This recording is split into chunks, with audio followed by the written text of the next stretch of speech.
El viento nocturno atraviesa las dunas con un silbido antiguo, como si llevara consigo las voces de 1000 generaciones que cruzaron estos páramos infinitos. En algún lugar entre la arena y las estrellas, donde el calor del día se desvanece y el frío de la noche comienza su reino, existió un mundo que cambió para siempre nuestra concepción del bien y del mal. Un mundo donde los demonios no eran simples monstruos y los ángeles no eran todavía criaturas de luz. Donde todo comenzó. Bienvenidos una noche más a Somnialis, viajeros nocturnos. ¿Desde qué rincón del mundo nos acompañas esta noche? Cuéntanos en los comentarios. Es tarde. Las luces se han apagado y el mundo exterior parece muy lejano. Acomódate. Respira profundo. Deja que tu mente viaje con nosotros hacia un tiempo que parece imposible, hacia un desierto que fue cuna de ideas que todavía pueblan nuestras pesadillas y nuestros sueños. Esta noche viajamos a Persia, al corazón del antiguo Irán, hace más de 3000 años, mientras Grecia apenas soñaba con Homero, mientras Roma no era ni siquiera una aldea junto al Tíber. En las tierras altas de Oriente surgía algo extraordinario. Una visión del universo tan poderosa que transformaría 3 continentes, tan radical que todavía respiramos su aire sin saberlo. ¿Cómo es posible que una religión nacida en las montañas persas haya definido nuestra imagen del infierno? ¿Por qué nuestros ángeles y demonios hablan con acento zoroastriano?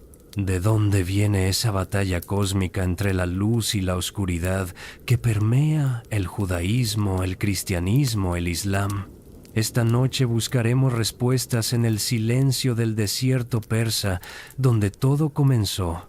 Te llevaré al momento en que un sacerdote tuvo una visión que haría temblar imperios.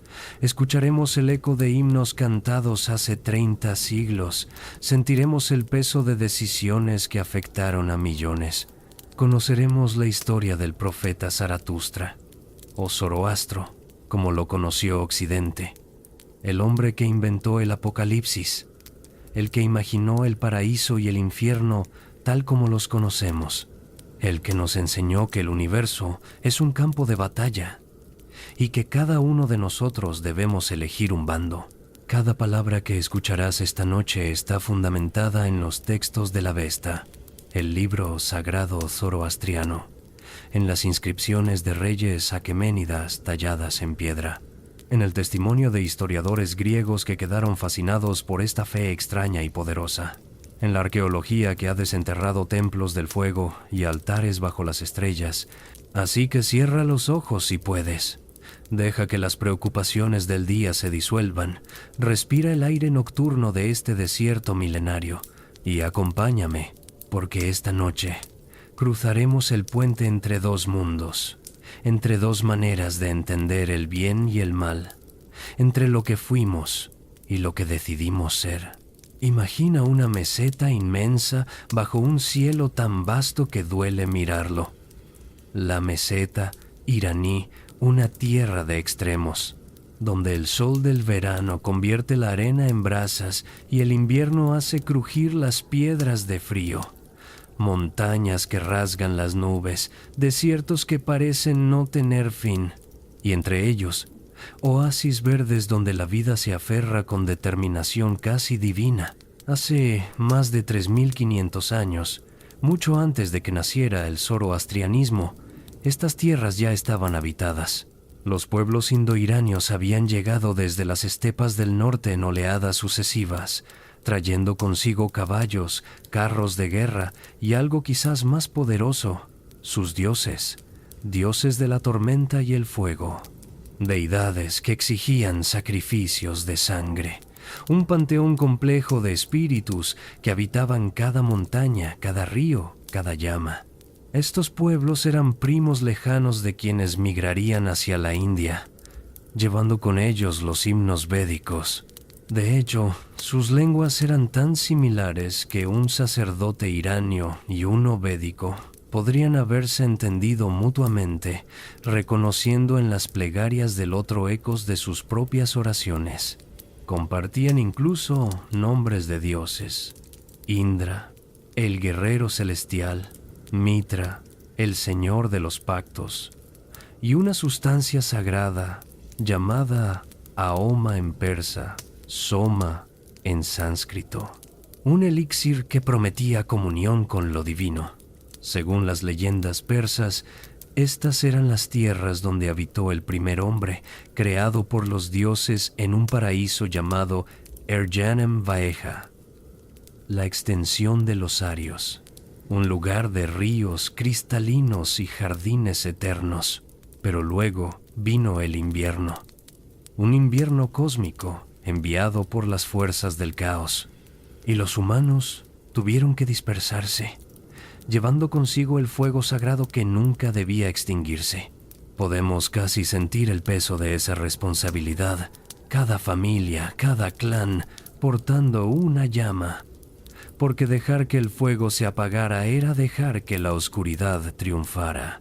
En estas tierras no existía la neutralidad. El universo se dividía claramente: lo que daba vida y lo que traía muerte. El fuego que cocinaba el alimento y ahuyentaba las bestias, y el frío que mataba. La luz del día que permitía trabajar, y la noche poblada de peligros invisibles. Es en este contexto donde nace un niño. Los textos más tardíos lo llaman Zaratustra, un nombre que significa el de los camellos dorados, o quizás el de la estrella brillante. Las fechas de su vida son un misterio que ha frustrado a generaciones de historiadores. Algunos lo sitúan en el 1800 a.C., otros en el 1000 a.C. Algunos académicos modernos proponen fechas aún más tardías, cerca del 1500 a.C. Lo que sabemos es esto: existió, y su voz resonó tan profundamente que 3000 años después todavía la escuchamos. Imaginemos su infancia, un niño en las tierras altas de lo que hoy es el este de Irán o el oeste de Afganistán, quizás cerca de la ciudad de Balkh, antigua Bactra, una de las ciudades más antiguas del mundo. Escucha el murmullo de las oraciones matutinas, el crepitar del fuego sagrado alimentado por su padre, que es sacerdote, el olor a incienso y carne quemada de los sacrificios, las voces de los adoradores pidiendo favores a los daevas, los antiguos dioses. Pero hay algo en el niño Zaratustra que es diferente. Una inquietud, una pregunta que no lo deja dormir.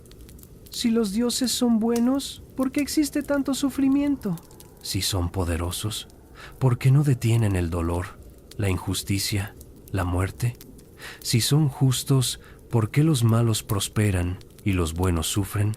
Las leyendas tardías dirán que Zaratustra rió al nacer en lugar de llorar, que su risa era tan luminosa que iluminó toda la casa, que los demonios temblaron en sus guaridas al escuchar ese sonido de alegría pura. Son, por supuesto, embellecimientos posteriores, pero contienen una verdad psicológica. Este era un hombre que vería el mundo de manera radicalmente diferente. Zaratustra crece y se convierte en sacerdote, como su padre. Aprende los rituales antiguos, memoriza los himnos sagrados, prepara el ahoma para las ceremonias y durante años cumple con sus deberes. Pero la pregunta no lo abandona. Crece en su interior como una semilla que busca desesperadamente la luz. Según las tradiciones, a los 30 años, Zaratustra deja todo atrás. Abandona su hogar, su familia, su posición. Se adentra en las montañas. Busca respuestas donde los humanos no suelen buscarlas. En el silencio, en la vastedad, en la soledad que disuelve el ego y permite que algo más grande entre. Podemos imaginarlo caminando durante días, los pies descalzos sobre piedras afiladas, el sol castigando su cabeza, el frío de la noche calando hasta los huesos, sin comida, sin agua excepto la de los arroyos de montaña, la mente comenzando a desdibujarse, las fronteras entre el yo y el mundo haciéndose más finas, más permeables. Y entonces, el río. Hay un río que aparece en los textos de la Vesta, el Daiti. Un río de aguas puras que bajan de las montañas. Zaratustra llega a sus orillas al amanecer. El cielo comienza a clarear en el este. Los primeros rayos del sol tocan las cumbres nevadas. Y en ese momento de transición entre la noche y el día, entre la oscuridad y la luz, sucede algo. Los textos zoroastrianos lo describen así. Vohumana, el buen pensamiento, se le aparece, una figura de luz inmensa, del tamaño de 9 lanzas, un ser que no es exactamente humano, pero tampoco es abstracto, un ángel antes de que existiera la palabra ángel. Y este ser le hace una pregunta que cambiará la historia. ¿Quién eres? ¿Qué buscas? Y Zaratustra responde: busco la verdad, busco justicia para quienes sufren, busco entender el bien y el mal. Entonces, Vohumana lo toma de la mano y lo lleva ante la presencia de Ahura Mazda. Ahura Mazda, el Señor Sabiduría, el Dios Supremo. No un Dios entre muchos, sino el Dios único, creador de todo lo que existe. Un concepto tan radical en su momento que es difícil exagerar su impacto. En un mundo poblado por miles de divinidades rivales, Zaratustra afirma haber conocido al único Dios verdadero, y este Dios le habla. Las palabras que Zaratustra escucha se preservaron en los Gathas, los himnos más antiguos de la Vesta, compuestos en un dialecto tan arcaico que incluso los sacerdotes zoroastrianos posteriores tenían dificultades para entenderlo completamente. Son 17 himnos, poemas de una belleza austera y un poder conceptual asombroso. Y en ellos, Ahura Mazda revela la naturaleza del universo. Al principio, dice la visión, existían 2 espíritus gemelos. Uno eligió el bien, la vida, la verdad. El otro eligió el mal, la muerte, la mentira. Y el universo entero nació de su conflicto. Este es el momento cero, el Big Bang teológico que cambiará 3 continentes. Zaratustra ha recibido una revelación que divide la existencia en 2. Asha, la verdad, el orden cósmico, la vida, y Drug, la mentira, el caos, la muerte. Y cada ser humano, cada criatura, cada pensamiento, cada acción debe elegir un bando. No hay neutralidad, no hay grises. Cada momento es una elección moral. Cada decisión tiene peso cósmico. Porque el universo no es un lugar donde los dioses juegan mientras los humanos sufren. Es un campo de batalla. Y tú eres un guerrero, lo sepas o no. Zaratustra desciende de la montaña. Podemos imaginarlo, transformado. Sus ojos han visto algo que no puede olvidar. Su mente porta un mensaje que debe compartir, aunque el mundo no esté listo para escucharlo. Y en esto, es como todos los profetas de la historia, un hombre solo con una verdad demasiado grande para su pecho. Durante los siguientes 10 años, Zaratustra predica, y durante 10 años nadie lo escucha, o peor aún, lo escuchan y lo rechazan. Los sacerdotes del antiguo culto, los que oficiaban sacrificios sangrientos a los daevas, lo ven como una amenaza. Este hombre afirma que sus dioses son en realidad demonios, espíritus engañosos que exigen sangre porque se alimentan del sufrimiento, que el único Dios verdadero es Ahura Mazda y que él no desea sacrificios de carne sino pureza de pensamiento, palabra y obra. Imaginemos la reunión de un clan. Es de noche. El fuego central ilumina rostros curtidos por el sol y el viento. Zaratustra se levanta para hablar. Su voz es firme pero gentil. Habla de un Dios que no castiga caprichosamente, sino que ofrece elección. De un universo moral donde las acciones tienen consecuencias. De un futuro donde el bien triunfará definitivamente sobre el mal. Pero los ancianos sacuden la cabeza. Nuestros padres adoraban a estos dioses, dicen, y sus padres antes que ellos. ¿Quién eres tú para decirnos que estaban equivocados? Los jóvenes guerreros ríen. ¿No más sacrificios? ¿No más Ahoma?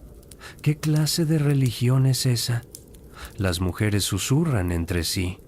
Algunas sienten que hay verdad en sus palabras, otras temen el cambio, y Zaratustra se marcha solo, bajo las estrellas.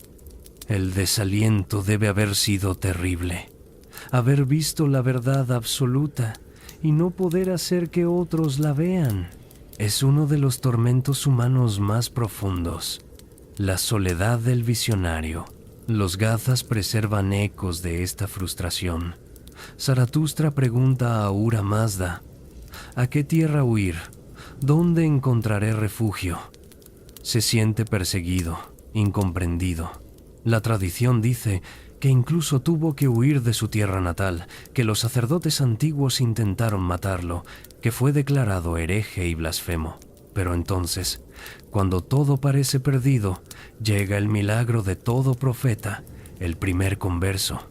Y no es un cualquiera, es su primo Maidioimana, quien se convierte en su discípulo más cercano. Luego vienen otros, pocos al principio, familias enteras que escuchan el mensaje y deciden que tiene sentido, que un universo moral es mejor que un universo caprichoso, que un Dios de sabiduría es preferible a dioses de violencia. Y finalmente, en el año 10 de su predicación, sucede el cambio que lo transforma todo. Zaratustra llega a la corte de un rey llamado Vishtaspa.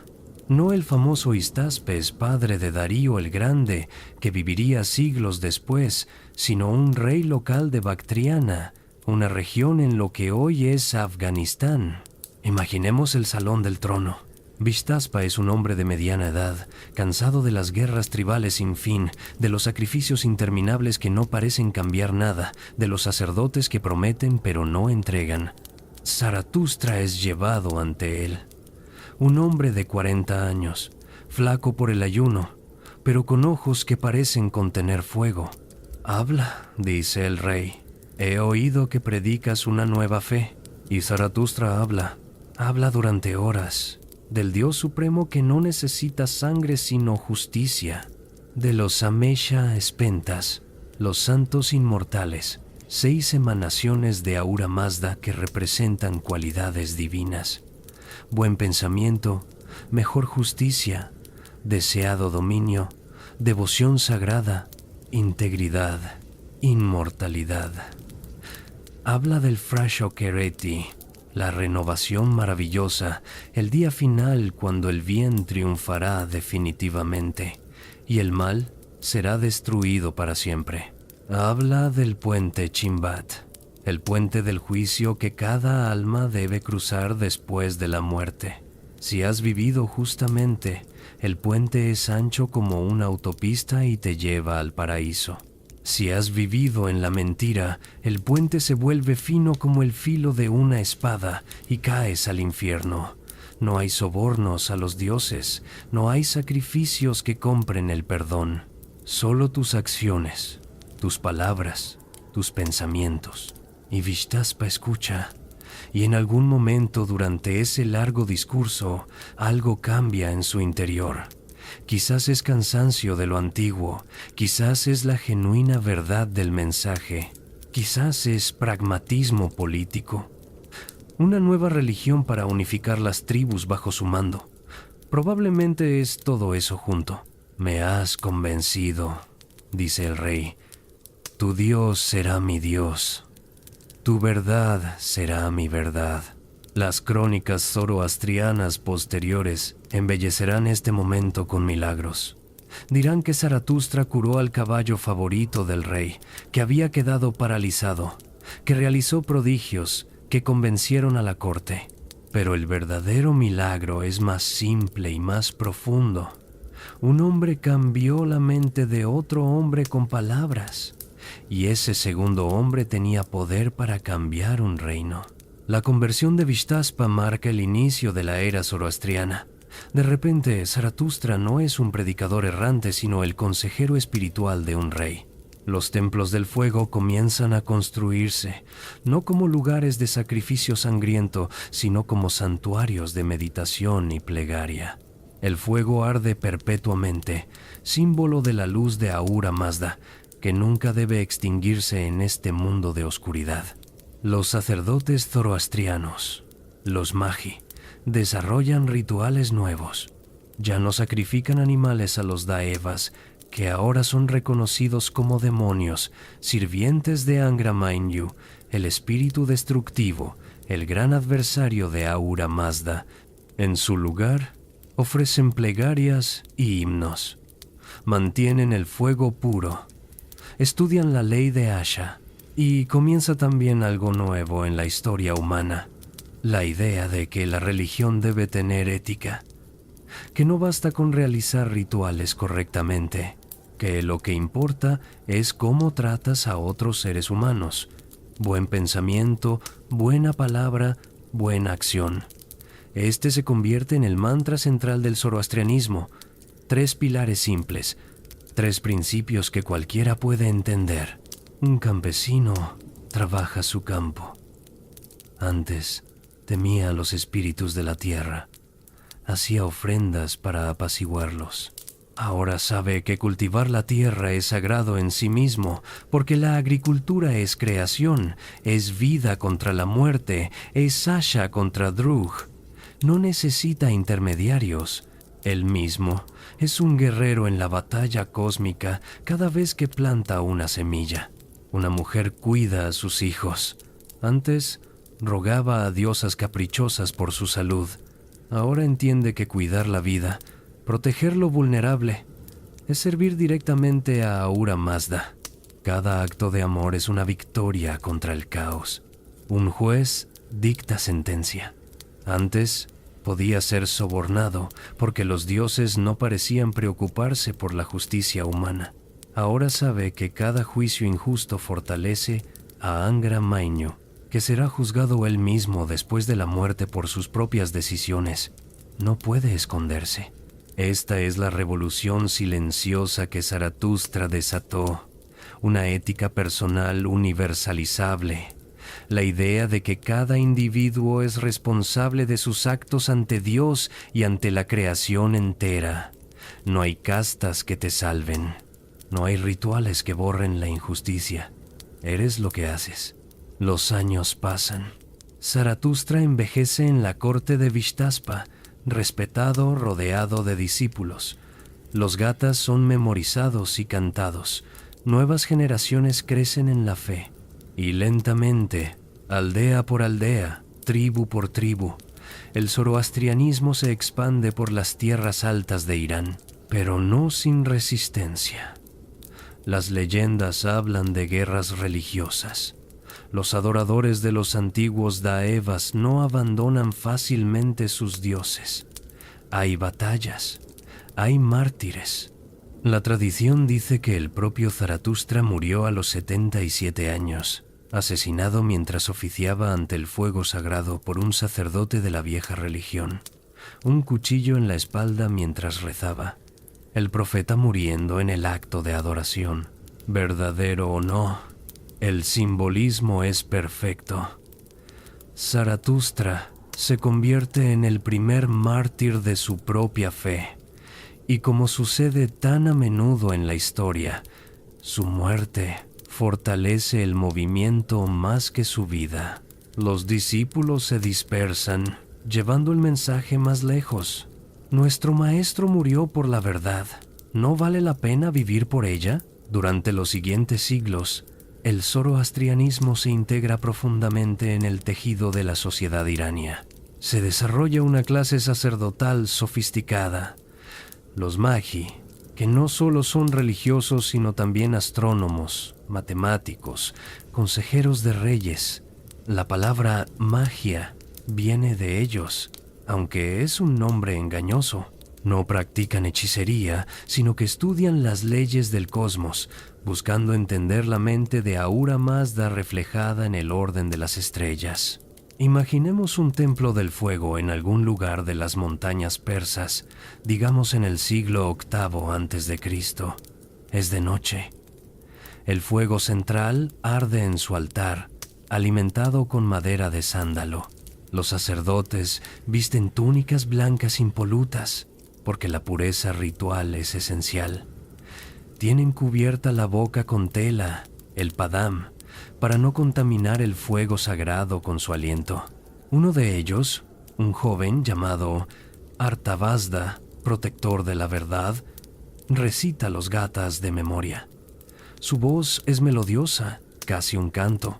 Las palabras son antiguas, en el dialecto gácico que ya nadie habla cotidianamente, pero que todos los sacerdotes deben dominar. Es como un católico medieval recitando latín. Las palabras tienen poder por su antigüedad, por su conexión directa con el profeta. Afuera del templo, un mercader se acerca. Ha viajado desde Media, en el oeste. Trae especias, telas de colores, historias de tierras lejanas. Se detiene frente al fuego y hace su propia plegaria silenciosa. Ahura Mazda, ayúdame a ser honesto en mis tratos. Ayúdame a no mentir a mis clientes. Ayúdame a tratar justamente a mis sirvientes. Haz que mi vida sea una vida de Asha. No pide riquezas. O mejor dicho, no solo riquezas. Pide fuerza moral. Porque el zoroastrianismo le ha enseñado que la riqueza mal obtenida es veneno, que cada moneda ganada con mentira fortalece a Angra Mainyo, que el universo lleva cuentas y al final, más allá de la muerte, habrá un balance. Esta es la vida cotidiana del zoroastrianismo en su fase temprana. No grandes milagros, no éxtasis místico constante. Solo personas ordinarias tratando de vivir correctamente en un mundo difícil, tratando de pensar buenos pensamientos cuando la ira los tienta, de decir buenas palabras cuando la mentira sería más fácil, de hacer buenas acciones cuando el egoísmo susurra en sus oídos. Y mientras tanto, el mundo cambia alrededor de Irán. Asiria se convierte en la superpotencia del Medio Oriente, un imperio brutal de conquista. Babilonia florece con su astronomía y sus jardines colgantes. Egipto sueña con glorias pasadas.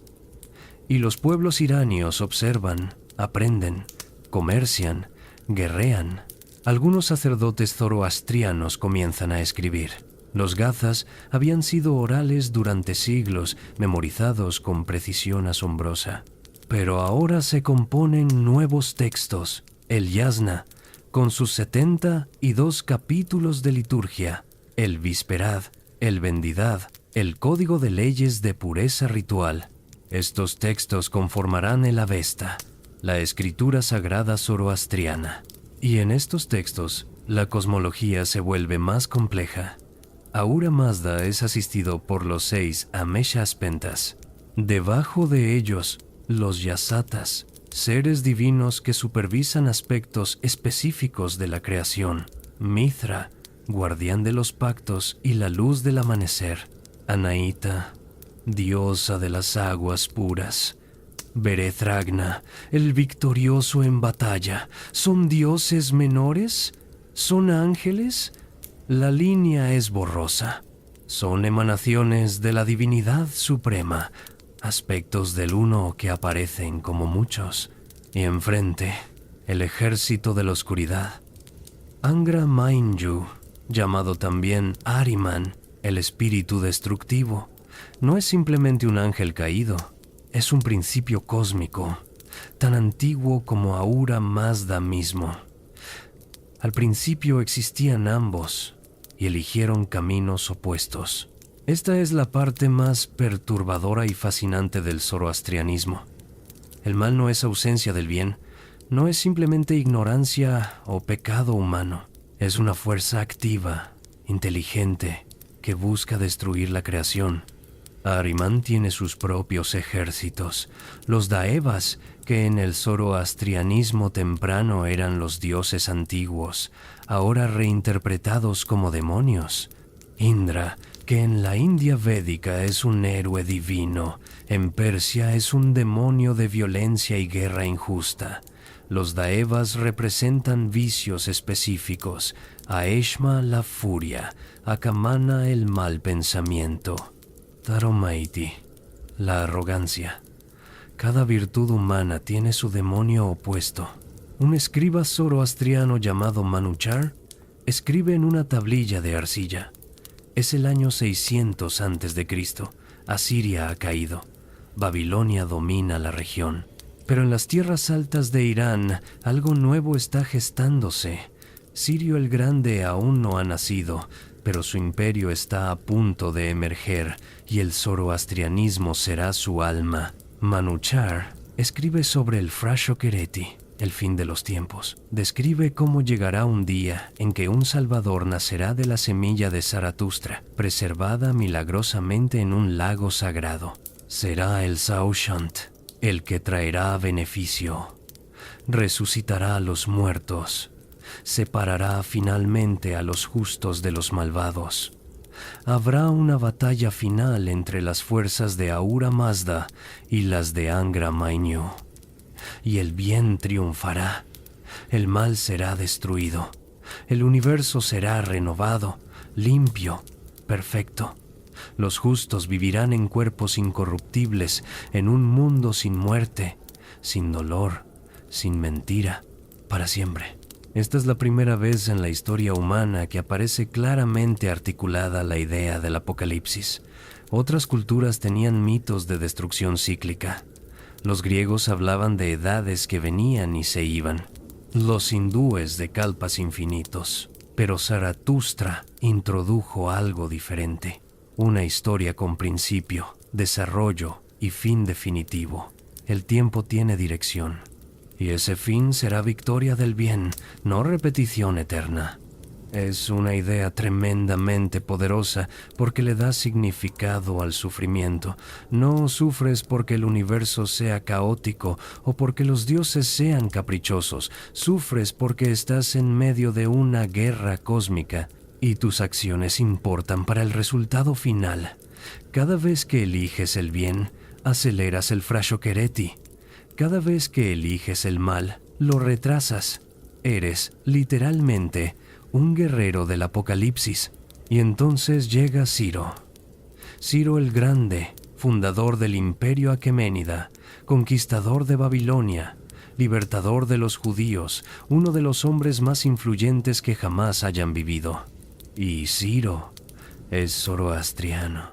Es el año 546 a.C.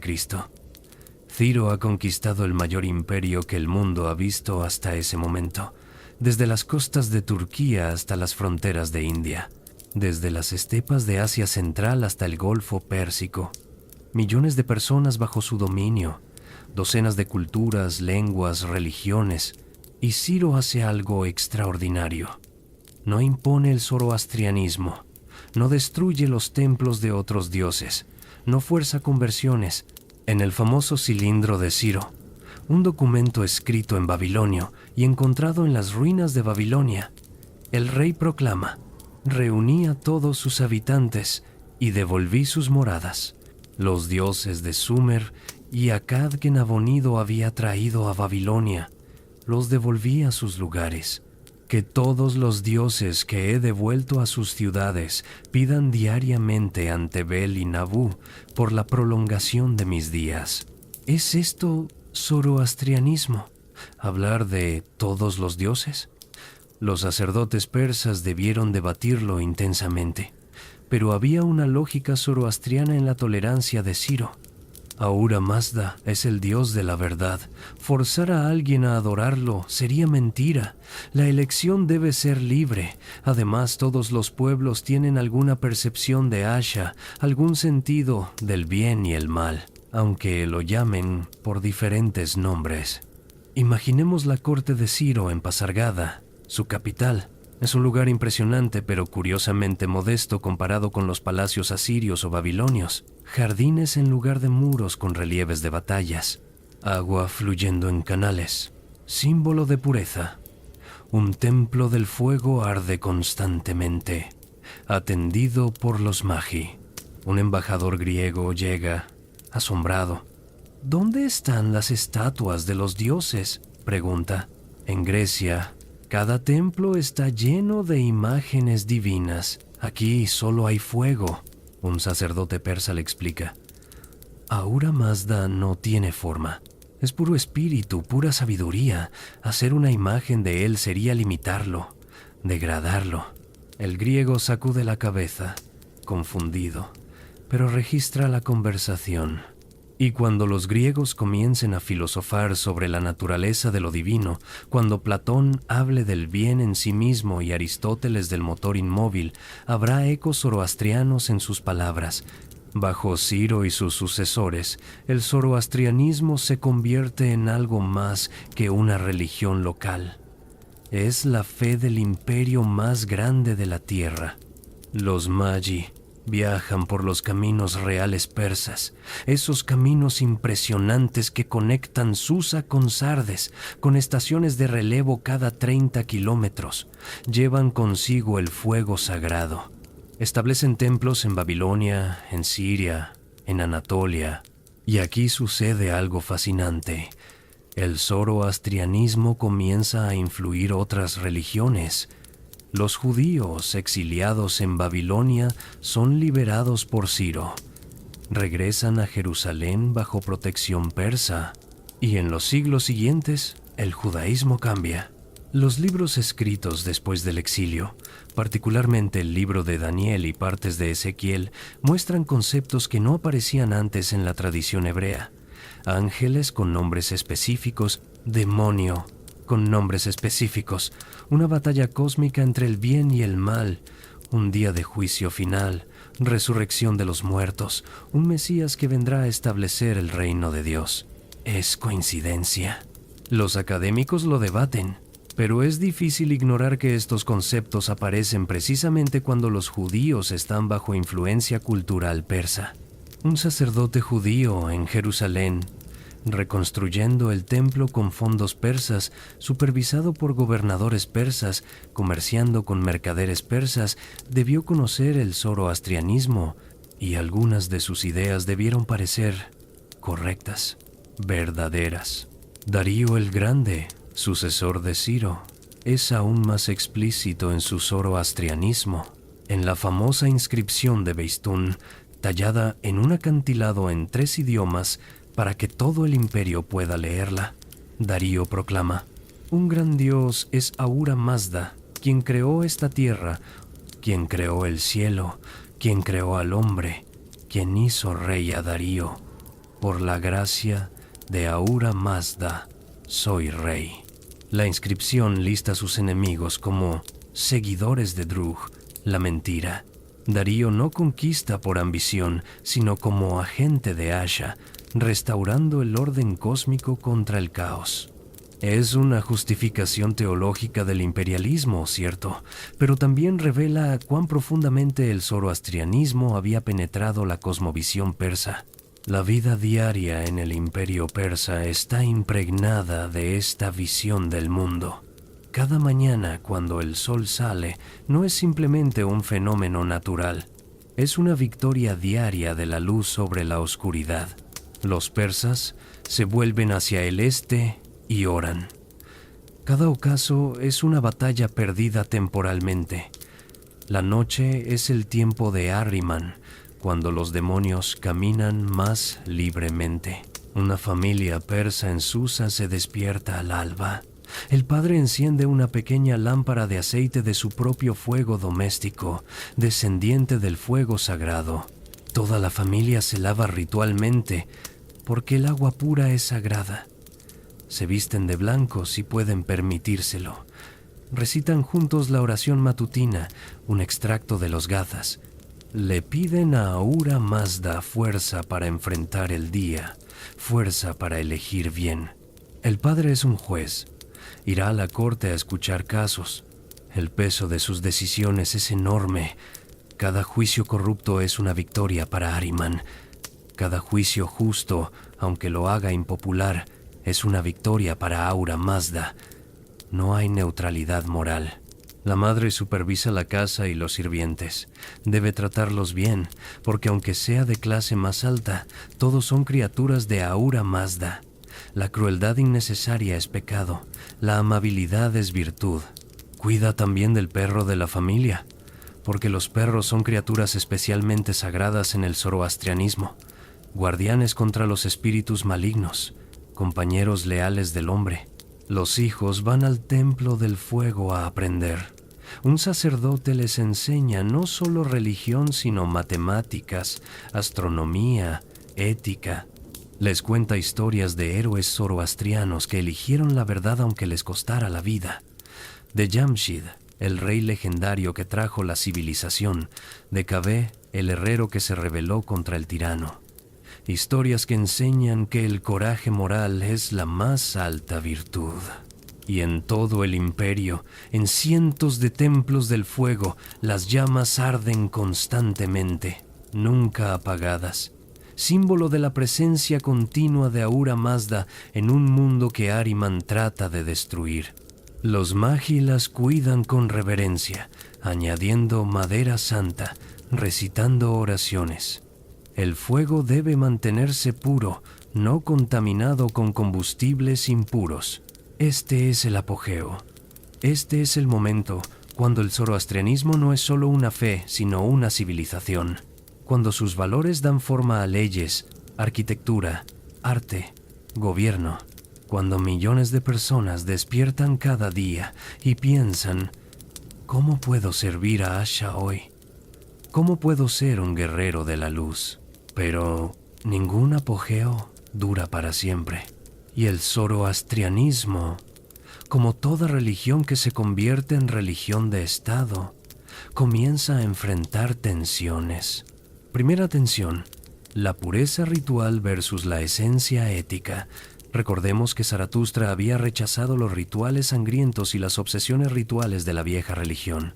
Su mensaje era simple: buen pensamiento, buena palabra, buena acción. Pero a medida que el zoroastrianismo se institucionaliza, los rituales se multiplican. El Vendidad, uno de los textos de la Vesta, es esencialmente un código de pureza ritual, página tras página de regulaciones. Cómo purificarse después de tocar un cadáver. Qué hacer si un perro muere. Cómo limpiar el agua contaminada. Castigos para diversos pecados de impureza. Se vuelve laberíntico, legalista. Un sacerdote anciano en Persépolis, digamos, en el año 300 a.C., se preocupa por esto. Ha memorizado todos los gathas. Conoce la voz de Zaratustra en esas palabras antiguas. Y siente que algo se ha perdido. El profeta nos dijo que la verdad está en el corazón, murmura a su discípulo favorito. Ahora pasamos horas debatiendo si un ritual se hizo correctamente. ¿Es esto lo que Ahura Mazda quería? El discípulo, más joven, defiende las regulaciones. Necesitamos orden. No podemos dejar que cada uno interprete la ley como quiera. Las reglas protegen la pureza. Pero, ¿a qué costo?, pregunta el viejo. Un hombre puede seguir todas las reglas de pureza y aún así mentir, robar, oprimir. ¿Es ese un zoroastriano verdadero? Es un debate que sucede en toda religión que madura. El espíritu versus la letra. Y el zoroastrianismo no encuentra fácil respuesta. Segunda tensión, el mal y la omnipotencia divina. Si Ahura Mazda es todopoderoso y totalmente bueno, ¿por qué existe Angra Mainyu? ¿Por qué no lo destruye inmediatamente? El zoroastrianismo original sugería que ambos espíritus son coetáneos, que Angra Mainyu eligió libremente el mal. Pero esto implica que Ahura Mazda no es verdaderamente omnipotente. Hay algo, un principio aún más fundamental, del cual ambos surgieron. Algunos teólogos zoroastrianos intentan resolver esto haciendo de Angra Mainyu una creación de Ahura Mazda, un ángel caído. Pero entonces, ¿cómo puede un ser creado por la sabiduría perfecta elegir el mal? ¿No hace eso a Ahura Mazda responsable del mal? Otros mantienen el dualismo original, pero argumentan que Ahura Mazda, aunque no omnipotente en sentido absoluto, es infinitamente más poderoso que Angra Mainyu. El resultado final nunca está en duda. Pero el tiempo intermedio, este tiempo en que vivimos, es genuinamente incierto. Nuestras elecciones importan para determinar cuánto sufrirá el mundo antes del Frashokereti. En las casas de estudio, en las noches de invierno, los sacerdotes debaten acaloradamente, dibujan diagramas en arena, citan pasajes de la Vesta. Algunos de estos debates duran generaciones. Y no hay un magisterio central para zanjar disputas. El zoroastrianismo siempre fue más descentralizado que otras religiones imperiales. Tercera tensión, la cuestión de los cadáveres. Para el zoroastrianismo, la muerte es el triunfo supremo de Angra Mainyu sobre un ser humano. Un cadáver es inmensamente impuro, un foco de contaminación demoníaca. No puede enterrarse porque contaminaría la tierra sagrada. No puede quemarse porque contaminaría el fuego sagrado. No puede arrojarse al agua porque contaminaría el agua pura. La solución que desarrollan es macabra y fascinante. Las torres del silencio. Estructuras circulares abiertas al cielo donde los cadáveres son colocados. Los buitres vienen, consumen la carne y los huesos quedan blanqueados por el sol. Después de meses, los huesos son recolectados y colocados en osarios. Argumentan los sacerdotes, la manera más pura.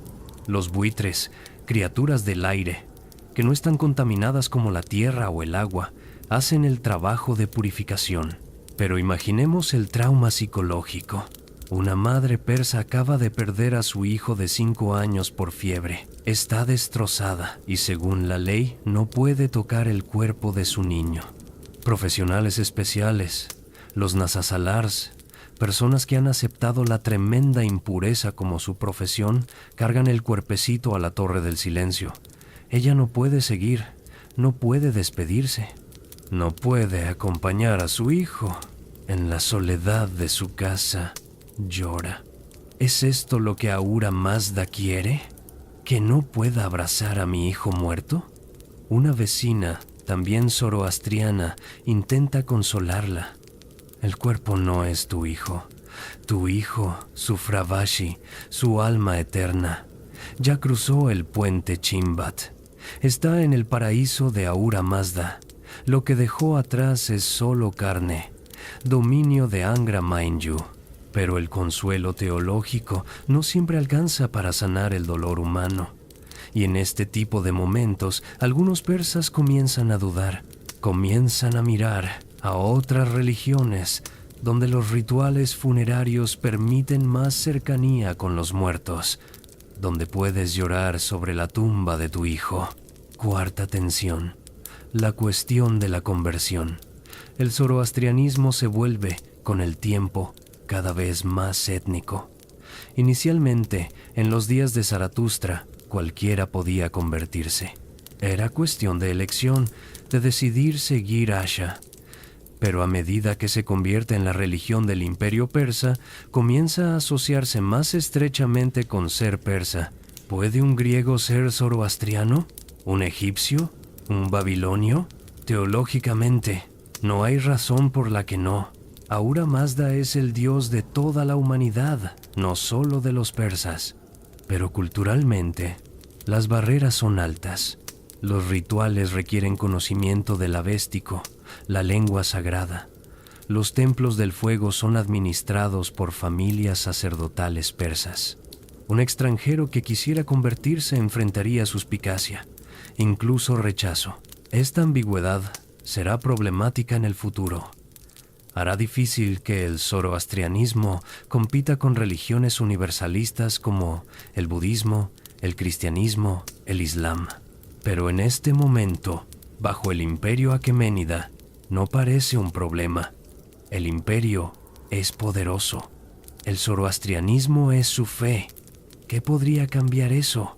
Lo que cambiará todo viene del oeste. Un joven rey macedonio con sueños de gloria.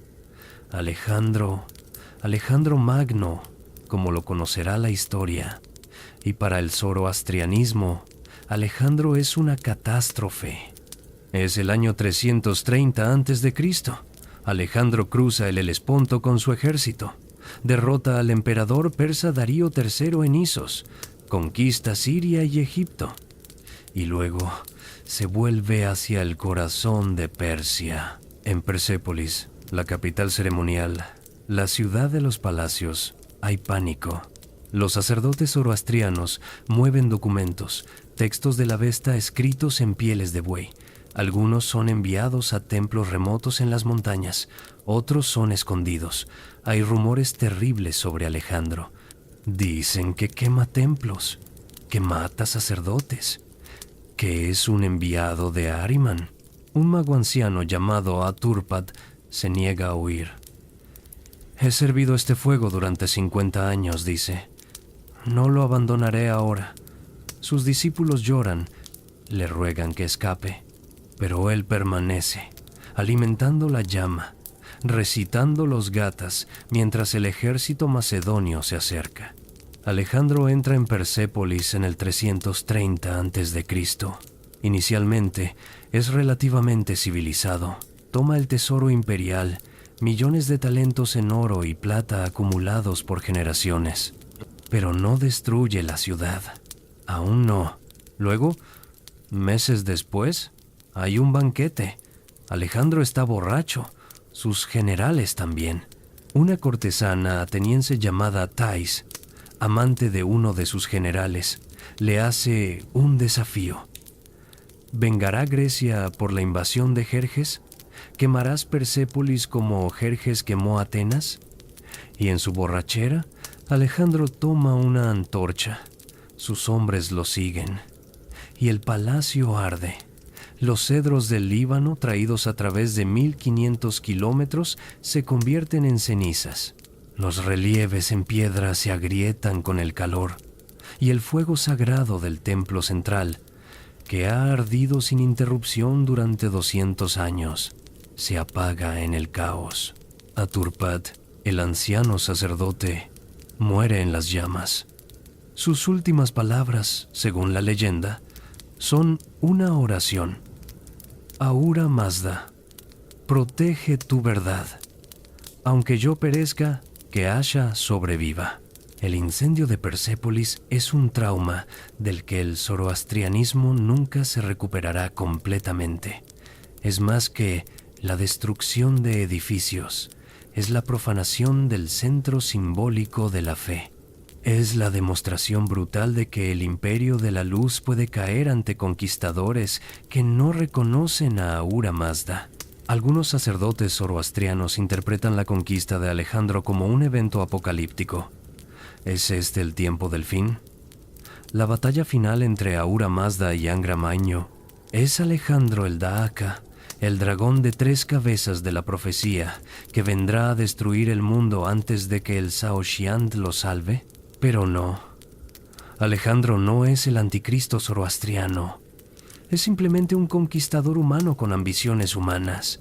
Muere joven en Babilonia, probablemente de fiebre o veneno. Su imperio se fragmenta entre sus generales, y Persia cae bajo el dominio de la dinastía seleucida, reyes griegos que imponen cultura helenística. Para el zoroastrianismo comienzan siglos oscuros. Los seleucidas no proscriben activamente la fe, pero tampoco la favorecen. Los templos del fuego pierden su apoyo estatal. Los magi pierden su influencia política. Muchos textos de la Avesta se pierden en la confusión de la conquista, nunca recuperados. Pero la fe no muere. En pueblos remotos de las montañas, en casas privadas, el fuego sigue ardiendo. Las familias persas siguen recitando los gatas, ahora no en palacios públicos, sino en susurros nocturnos. Transmiten la fe a sus hijos en secreto. como un tesoro escondido de los conquistadores. Y entonces, después de siglos de dominio griego, llega una resurgencia. La dinastía parta derrota a los seleucidas y establece un nuevo imperio iranio. No son zoroastrianos fanáticos los partos, son pragmáticos, tolerantes, pero son persas. Y bajo su dominio, el zoroastrianismo respira de nuevo. Templos del fuego son reconstruidos. Sacerdotes emergen de la oscuridad, comienzan el trabajoso proceso de recolectar y escribir lo que queda de la Vesta. Mucho se ha perdido. Los gathas sobrevivieron porque fueron memorizados tan perfectamente, pero otros textos, menos centrales, desaparecieron. Un escriba parto llamado Vologases en el año 200 de nuestra era trabaja en un monasterio, copiando meticulosamente textos avésticos en alfabeto pallavi. Sus ojos están cansados. Ha pasado años en esta tarea. ¿Preservamos lo que podemos? Escribe en una nota marginal. Lo que se perdió, solo Ahura Mazda lo sabe. Oramos para que sea recordado en el cielo, aunque se haya olvidado en la tierra. Pero mientras el zoroastrianismo se recupera en Persia, algo está sucediendo en el mundo. Otras religiones, influenciadas por ideas zoroastrianas, están creciendo. El cristianismo se extiende por el Imperio Romano, llevando consigo conceptos de ángeles y demonios, cielo e infierno, apocalipsis y resurrección, que tienen ecos claros del zoroastrianismo. Un sacerdote zoroastriano en Ctesifonte escucha sobre esta nueva fe. Dicen que su Dios nació de una virgen, le cuenta un mercader, que fue tentado por un espíritu maligno en el desierto, que murió y resucitó, que vendrá de nuevo al final de los tiempos para juzgar a los vivos y a los muertos. El sacerdote frunce el ceño. Suena familiar. Hay elementos que reconoce: el dualismo, la batalla cósmica, el Redentor, pero retorcidos, cambiados.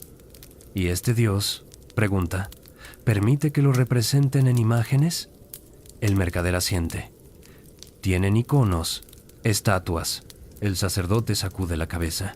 Entonces no es Ahura Mazda, pero en su corazón siente una punzada. ¿Será que el mensaje de Zaratustra está encontrando nueva vida en otras formas? ¿Es esto victoria o derrota? Y llega el golpe final. En el año 636 de nuestra era, los ejércitos árabes, portadores de una nueva fe monoteísta llamada Islam, invaden Persia. La dinastía sasánida, que había hecho del zoroastrianismo religión estatal oficial y había perseguido otras fes, colapsa con sorprendente rapidez. Para los musulmanes, los zoroastrianos son gente del libro, junto con judíos y cristianos. Esto les da cierta protección legal. No son forzados a convertirse, inicialmente, pero hay presiones, impuestos especiales para no musulmanes, restricciones en empleos, imposibilidad de construir nuevos templos del fuego. Y lentamente, generación tras generación, los zoroastrianos de Persia se convierten al Islam. Algunos huyen. En el siglo X, un grupo de zoroastrianos persas toma barcos hacia India, buscando refugio.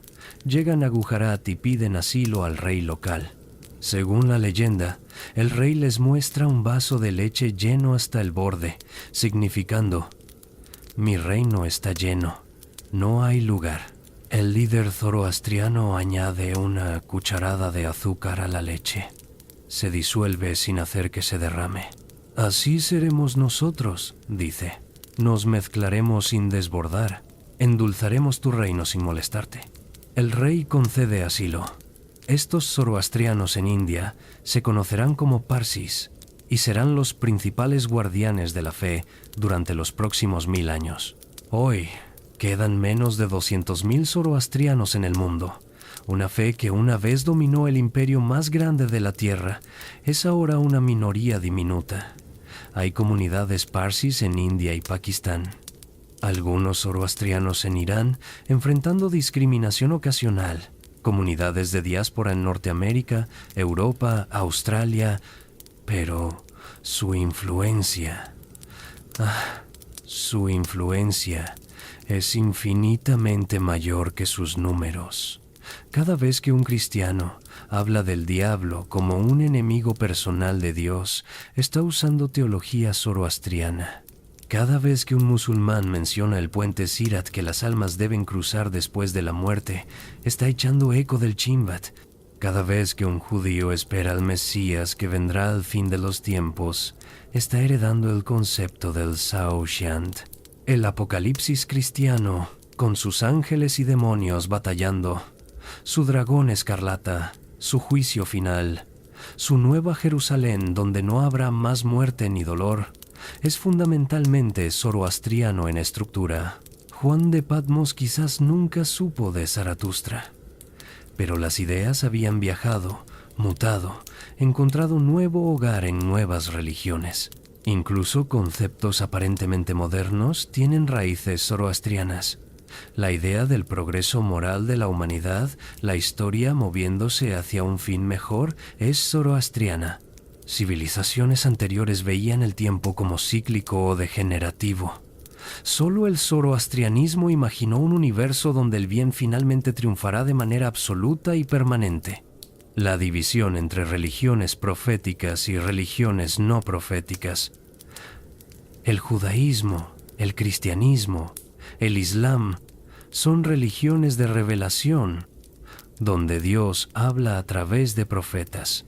Esta es una estructura que Zaratustra estableció. Antes de él, los sacerdotes realizaban rituales y mantenían tradiciones. Después de él, los profetas reciben mensajes divinos directos que transforman civilizaciones. Imaginemos por un momento un mundo sin Zaratustra, sin su visión del universo como campo de batalla moral, sin su concepto de elección individual con consecuencias eternas, sin su imagen del fin de los tiempos, cuando la justicia triunfará. ¿Habría desarrollado el judaísmo sus ángeles y su Mesías? ¿Habría imaginado el cristianismo su batalla celestial? ¿Habría concebido el islam su día del juicio? Es imposible saberlo. La historia no tiene experimentos de control, pero es notable que estos conceptos entren en el judaísmo precisamente cuando los judíos están bajo influencia persa. Que el cristianismo nazca en un mundo helenístico que ha sido profundamente marcado por ideas persas, que el islam emerja en Arabia, en las fronteras del mundo iranio. Un anciano sacerdote parsi en Mumbai, en el año 2025 de nuestra era, atiende el fuego del templo. Es temprano por la mañana, los primeros fieles están llegando. Una mujer joven, quizás de 20 y tantos años, viene a hacer su oración. Lleva el sudre, la camisa sagrada, y el kushti, el cinturón ritual. El sacerdote la observa mientras ella reza. Sabe que es probable que sus hijos no sean zoroastrianos. Las tasas de matrimonios mixtos son altas. Las conversiones no se aceptan fácilmente en la comunidad. La demografía es cruel. En 2 o 3 generaciones, ¿quedará alguien para atender este fuego? Pero luego piensa en Zaratustra en las montañas, solo, con una visión que nadie quería escuchar. Piensa en los sacerdotes que mantuvieron la fe durante la dominación griega en secreto. Piensa en los refugiados que llegaron a India hace 1000 años, sin nada excepto su fe. Y sonríe. El número no importa, murmura. Nunca importó el número, importa la verdad, y Asha es eterno. Fuera del templo, el sol sale sobre Mumbai, una ciudad bulliciosa, multicultural, moderna. En las calles, hindúes, musulmanes, cristianos, sikh, jainistas van a sus trabajos. Y entre ellos, este pequeño grupo de zoroastrianos, últimos guardianes de una de las ideas más influyentes en la historia humana. La idea de que el universo es moral, que nuestras elecciones importan, que el bien y el mal son reales, no convenciones sociales, que cada uno de nosotros es un guerrero en una batalla cósmica, que aunque la oscuridad parezca fuerte, la luz triunfará al final. Son ideas que Zaratustra tuvo junto a un río hace 3000 años y viven todavía en 3 grandes religiones que han adoptado su estructura. En filosofías seculares sobre progreso moral, en cada persona que cree que sus acciones éticas tienen significado cósmico. Los demonios y ángeles del Oriente salieron de los desiertos y montañas de Persia, atravesaron imperios, sobrevivieron conquistas, incendios, olvido, se transformaron, mutaron, encontraron nuevos nombres y nuevas formas. Pero su esencia permaneció, y en las noches del desierto, cuando el viento silba entre las dunas antiguas, si escuchas muy atentamente, quizás puedas oír un eco, el eco de un profeta solitario, proclamando una verdad que cambiaría el mundo, que la luz existe, que la oscuridad existe, y que tú debes elegir. Entonces, ¿cómo es posible que una religión nacida en las montañas persas haya definido nuestra imagen del bien y del mal? La respuesta, como vimos esta noche, no es simple. No fue imposición militar, aunque el imperio persa ciertamente ayudó a difundir las ideas. No fue conversión masiva, porque el zoroastrianismo nunca fue particularmente proselitista. Fue algo más sutil y más profundo. Fue que Zaratustra articuló algo que resonaba con una necesidad humana fundamental, la necesidad de que el universo tenga sentido moral. Antes de él, los dioses eran caprichosos, el sufrimiento era aleatorio, la injusticia era simplemente parte del cosmos. Después de él, había una respuesta. El universo es un campo de batalla, y el sufrimiento existe porque estamos en guerra. Pero la guerra no es eterna, tiene un fin, y el bien triunfará. Esta idea viajó porque ofrecía esperanza.